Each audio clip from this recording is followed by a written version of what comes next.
हाय everyone, नमस्ते and welcome to pure science. हम लोग सॉल्व कर रहे हैं संपरीक्षक एग्ज़ाम 2022 जो सीजी व्यापम द्वारा लिया गया था। ठीक है, तो इसके क्वेश्चन पेपर को, तो यह मेरे पास जो क्वेश्चन पेपर है यह है सेट बी, मॉर्निंग शिफ्ट का सेट बी है और हिंदी वाला पार्ट है। ठीक है, तो इसमें हम सॉल्व कर रहे हैं हिंदी का जो भी क्वेश्चन आया था हिंदी वाले पार्ट में से संबंधित उन सभी प्रश्नों को हल कर रहे हैं। ठीक है, तो यह है ज्येष्ठ संपरीक्षक एग्जाम 2022 का क्वेश्चन पेपर। चलिए सॉल्व करते हैं। क्वेश्चन है, पंडित जवाहरलाल नेहरू ने कहा था कि 15 अगस्त 1947 को भारत का अपनी नियति से साक्षात्कार हो रहा था।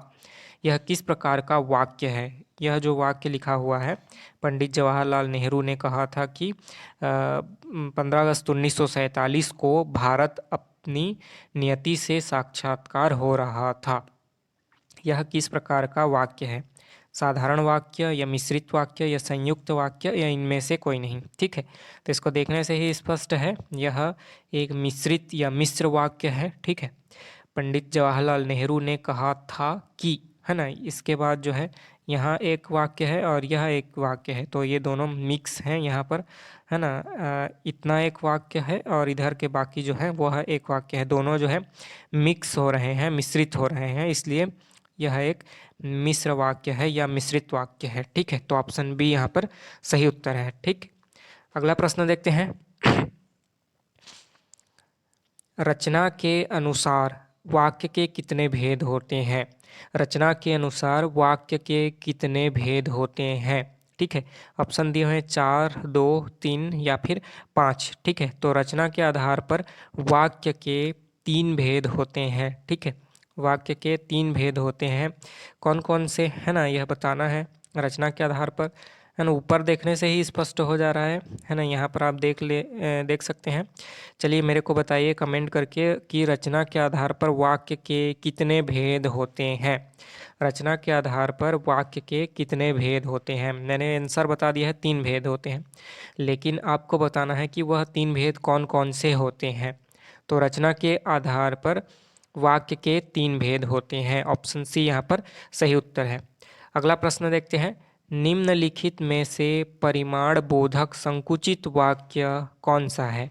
परिमाण बोधक होना चाहिए, मतलब उसमें मैग्नीट्यूड या परिमाण या मात्रा आनी चाहिए, सॉरी परिणाम, रिजल्ट आना चाहिए।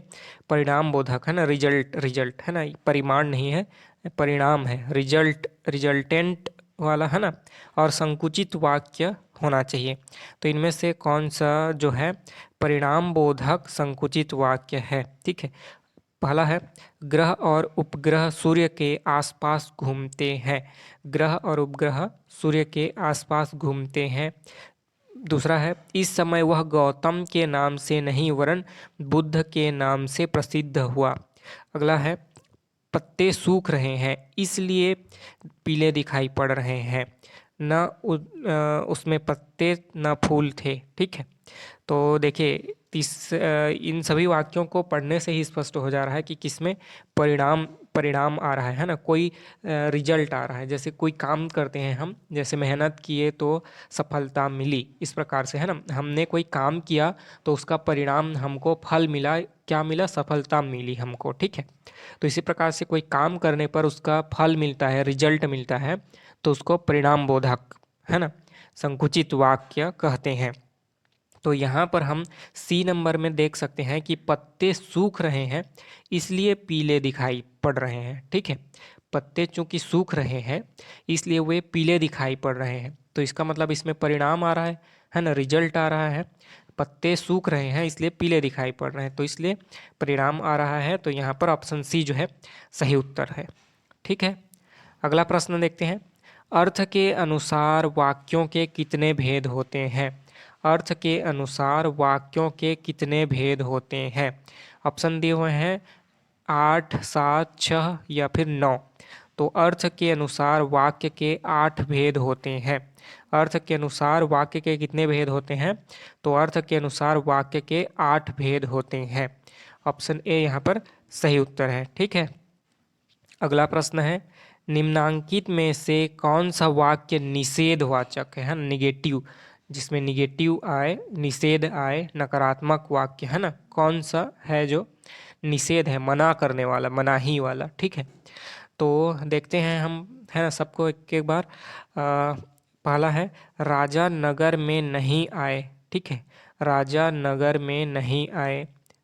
जिस देश में राजा नहीं रहता वहाँ की प्रजा को शांति नहीं मिलती। ठीक है, अगला है राजा नगर में नहीं आए इसलिए आनंद नहीं मनाया गया। ठीक है, अगला है उपर्युक्त सभी निषेधवाचक हैं। तो स्पष्ट ये है ना, ऑप्शन को पढ़ कर के ही कोई भी आंसर दे सकता है। ऑप्शन डी यहाँ पर सही उत्तर है। इनमें से जो सभी के सभी जो है निषेधवाचक या निगेटिव यानी कि नकारात्मक वाक्य हैं। ठीक है, राजा नगर में नहीं आए, है ना, राजा जो है नगर में उनका आगमन नहीं हुआ, नहीं आया, है ना। और जिस देश में राजा नहीं रहता वहाँ की प्रजा को शांति नहीं मिलती, यह भी निगेटिव वाक्य है ना। तो इस प्रकार से सभी जो है नकारात्मक वाक्य हैं। तो ऑप्शन डी जो है यहाँ पर सही उत्तर होगा। ठीक है, ठीक, तो देखते हैं अब अगला प्रश्न। शुद्ध वाक्य का चयन कीजिए। यहाँ पर जो 4 वाक्य दिए हैं इनमें से शुद्ध वाक्य का चयन करना है। ठीक है, पहला दिया हुआ है मैं बुधवार के दिन उपवास नहीं करता। मैं बुधवार के दिन उपवास नहीं करता। ठीक है, तो शुद्ध वाक्य का चयन करना है हमको। ठीक है, शुभ कार्य में हमेशा संकट आते हैं। ठीक है, अगला है साधु के दर्शन से मेरा मन गदगद हो गया। ठीक है, अगला है देश में अराजकता बढ़ रही है। तो यहाँ पर कौन सा शुद्ध वाक्य है? Option D is the right answer. देश में अराजकता बढ़ रही है, यह शुद्ध वाक्य है। ठीक है, देश में अराजकता बढ़ रही है, यह शुद्ध वाक्य है। ऑप्शन डी जो है सही उत्तर है। अगला प्रश्न देख लेते हैं। अशुद्ध वाक्य का चयन कीजिए। अब जो है यहाँ पर अशुद्ध वाक्य का चयन करना है ना। 3 वाक्य जो है शुद्ध है और 1 वाक्य अशुद्ध है, तो हमें अशुद्ध वाक्य का चयन करना है। ठीक है, फूल उसकी सुगंध से महक रहा है। ठीक है, तो ये जो डबल है या इसका जरूरत नहीं है, पड़ता है ना। फूल उसकी सुगंध से महक रहा है, नहीं फूल महक रहा है ना, या फूल की सुगंध चारों तरफ फैल रही है ना, ये ऐसा होना चाहिए।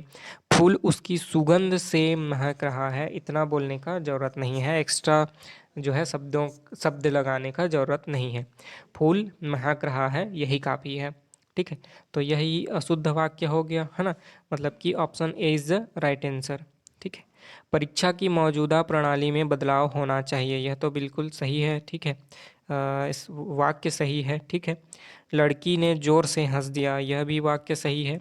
उन्हें विविध विषयों का ज्ञान है, यह भी वाक्य सही है। तो इसमें अशुद्ध वाक्य यही है, ऑप्शन ए।